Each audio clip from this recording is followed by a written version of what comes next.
counting down 10 board games that captured our attention this month at Watch It Played and discussing why each one caught our eye. This is On the Radar.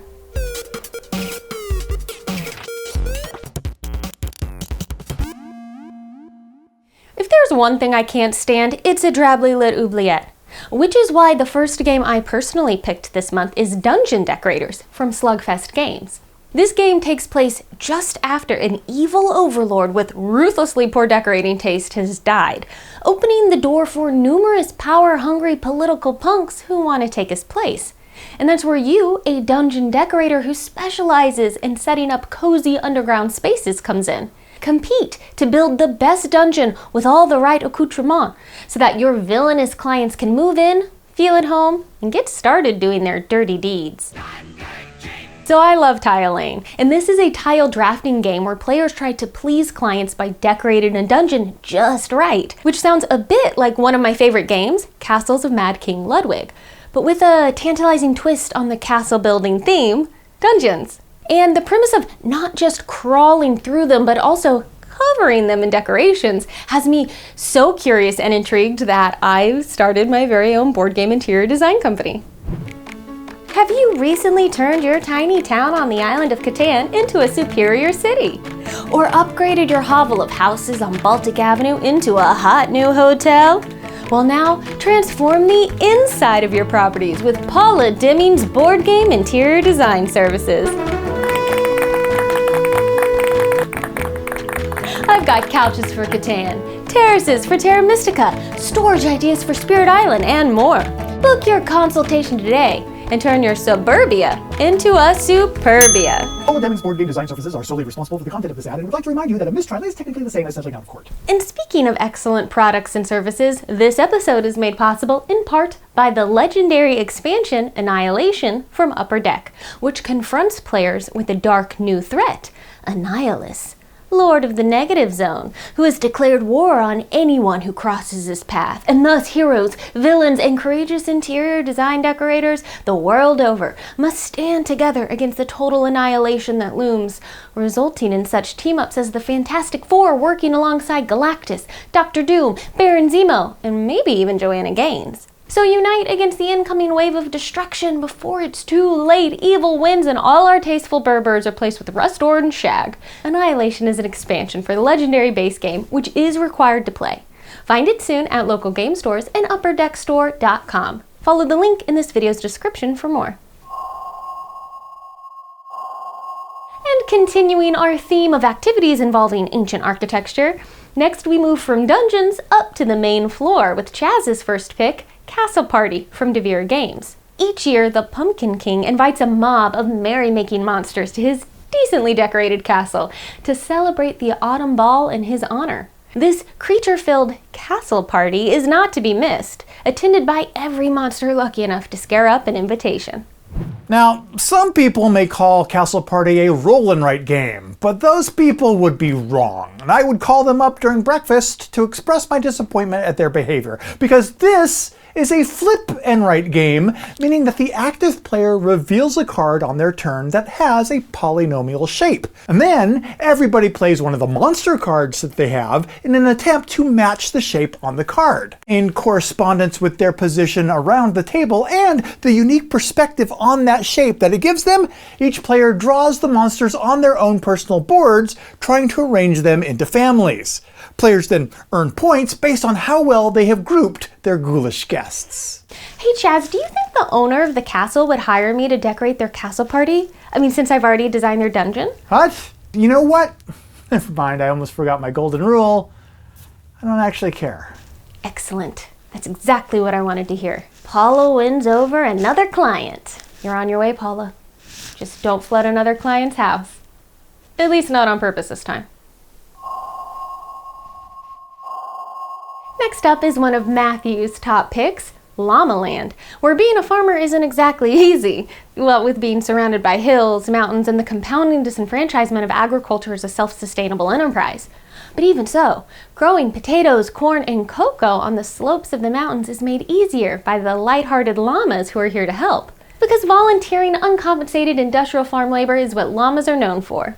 Harvesting crops helps players obtain various llama cards, which not only provide victory points, but also allow players to place llamas on their farm. And by the end of the game, the most fastidious farmers will not only have an impressive crop growing in front of them, but will also have hoarded a happy herd of sweet and cuddly llamas as well. Look, hear me out. Yes, it's technically possible that Llama Land, currently scheduled to be released this fall, could turn out to be a lackluster game.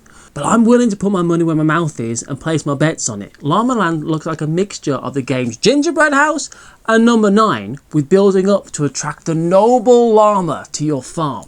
And I'm not saying that it's been like a lifelong dream of mine to own and operate my own fully functional llama farm, but I do own a spinning loom, 300 kilos of llama food, and I'm waiting for the day that my woolly quadrupeds finally arrive in the mail.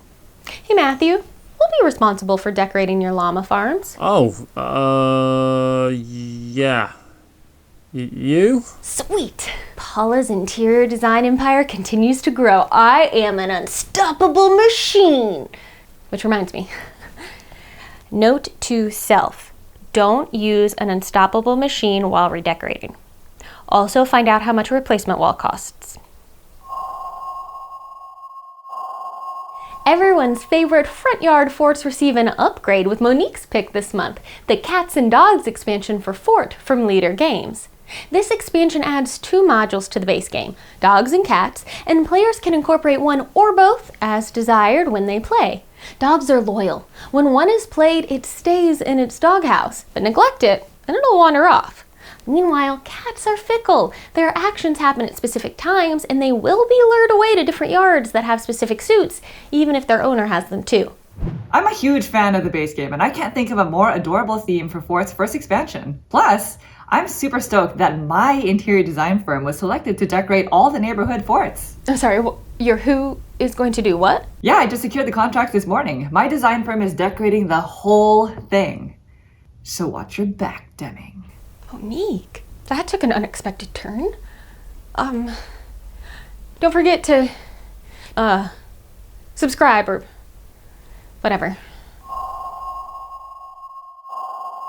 The next game on our radar was picked by Rodney.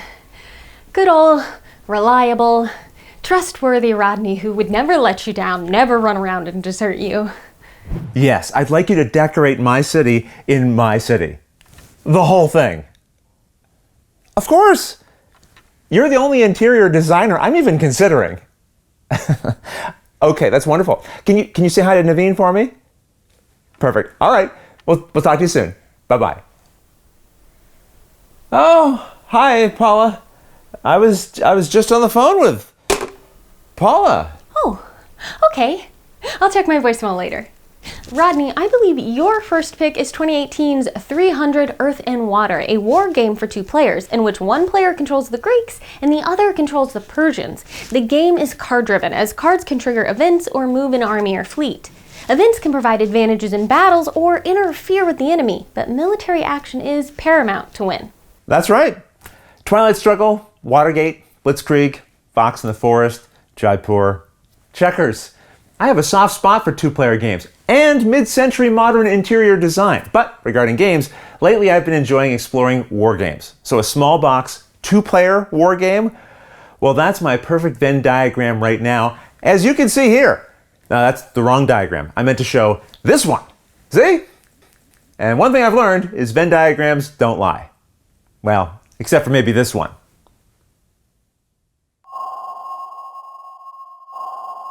Next is another of Chaz's choices, The Loop, a quirky cooperative card game that curiously incorporates a cube tower.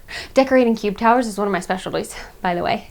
In the game, players are temporal agents battling the evil Dr. Foe, who has constructed a terrible time machine with which to wreak havoc on history. And if it's one thing Chaz knows about, it's wreaking havoc on the timeline. Here's a Venn diagram. How could I not be tantalized by a tournament of time-tinkering tactics? Assisted by dozens of duplicates of himself that he will have had created throughout the ages, the dastardly Dr. Foe aims to carry out his master plan and become overlord of the entire universe. Ambitious. By contrast, these days, I've lowered my own maniacal aspirations to just subleasing a Taco Bell franchise. The Loop offers 4 different game modes in which altruistic agents gather powerful artifacts, defy the Doctor's duplicates, and sabotage his maniacal machine. Players must make the most of the cards that they have by mastering the Loop, which allows them to use those cards multiple times to create impressive chains. But, much like de-raccooning a Taco Bell franchise, defeating the despicable Doctor is not going to be easy. Regardless, time travel and Chrono Cube chaos? Count me in. The Loop is coming to North American markets from Pandasaurus Games with an expected release date of August 25th. So you're considering a Taco Bell franchise? Oh, forget it, Paula. You are not decorating my Taco Bell. Last time I hired your interior design services, you ended up spray painting my flower beds. I was just inspired by the other game sponsoring this episode, Paint the Roses from North Star Game Studios. Segway! Set in the whimsical world of Alice in Wonderland, you and your teammates have been appointed as the new Royal Gardeners. Now your job is to decorate the Royal Gardens in a way that will please the Queen of Hearts. Unfortunately, the Queen of Hearts seems to be more interested in removing your heads than actually having a beautiful garden. As the game proceeds, players will play secret whim cards showing how the Queen wants the garden to be arranged. To stay ahead of the Queen's eager acts, players will need to deduce these whim cards through a combination of strategy, group discussion, clues, and deduction. Additionally, an adaptive strategy system automatically adjusts the danger to the player's skill level, making each game exciting through the last turn. Paint the Roses is coming October 12th, so click the link in this video's description to follow North Star Games on social media to keep your head and find out more. Welcome to Hanakoji, the most famous geisha street in Kyoto, the subject of the next game that Matthew picked this month, Hanakoji Geishas Road from Emperor S4. In this game, players are restaurant owners who are trying to solicit business by booking the 5 most famous geishas within the tri-state area. Their performances will earn the geishas precious gifts, of which the players will presumably get a cut. Can you outwit your opponent and amass the most assets out of the elegant geishas? In this game, players use cards to move 5 geishas clockwise around 5 different restaurants, and not one of which is a poorly decorated Taco Bell. The cards played in each restaurant determine which geisha will score there, and the players who have the highest total value of matching cards in hand receives points. The original Hanakoji was a masterpiece, and this sequel looks beautiful but also seems to offer completely different ways of doing familiar things, like using a trampoline to put socks on, or using a trampoline to exercise your dog, or using a trampoline to flush your teeth. Matthew, did you just buy a trampoline? No, I just had my trampoline repossessed.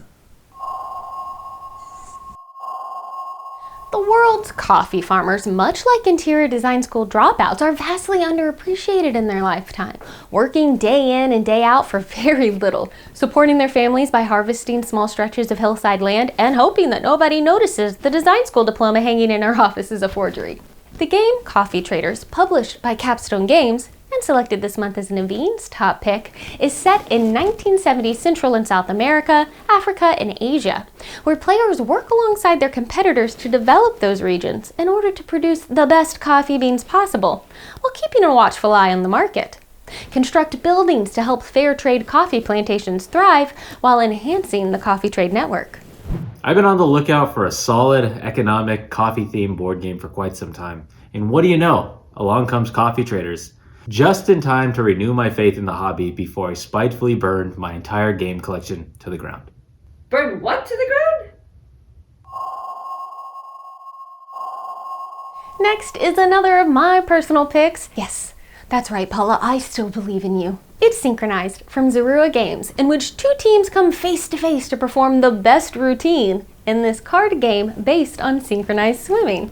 I don't know of another game with a synchronized swimming theme, which is absolutely perfect timing to hit my radar right now because the Olympics, and I love the twist on a memory game that this game has. It's a race to memorize your routine before the other teams then try to recreate that routine from memory, with each round getting harder. It might be embarrassing if I can't remember all my cards, but if I can, then it's gonna make me feel really smart. And I do like games that are not only beautiful to look at, but are also smart. Like an Italian oil painting that can also play the cello. And at the top of this month's list, we have the first ever game to have been picked by 3 members of our team, Shamans, which was picked by Matthew, Rodney, and me. Shamans is designed to combine strategy with ingenuity, incorporating hidden roles, competitive play, and an original card playing mechanic, which players will use to acquire artifacts, perform rituals, and stabilize the spirit world. Together, these objectives will bring players closer to the final showdown between the shadows and the shamans. This game is on my radar because I can't stop thinking about it. Like that safeguard complex in North Dakota where Bigfoot spends his winter breaks. Also, I got it! Haha!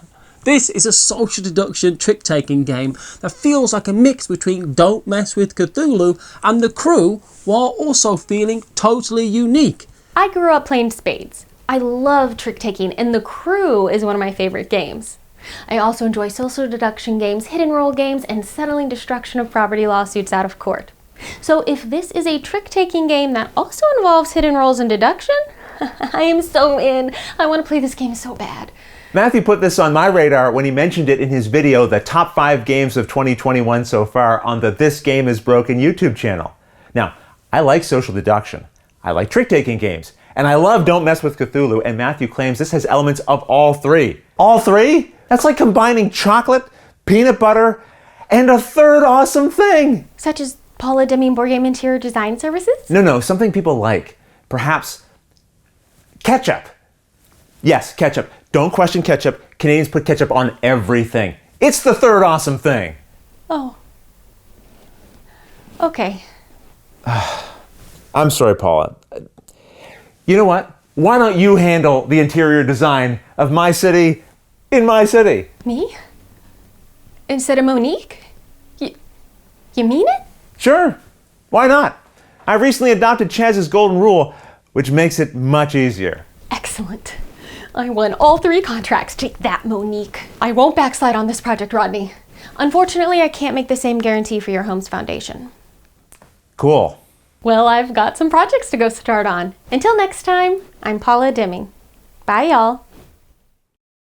Do I mind losing these design projects to Paula? No, not in the slightest. 95% of my work comes from redoing Paula's work. I'd be out of business if Paula was out of business. So, it's cool.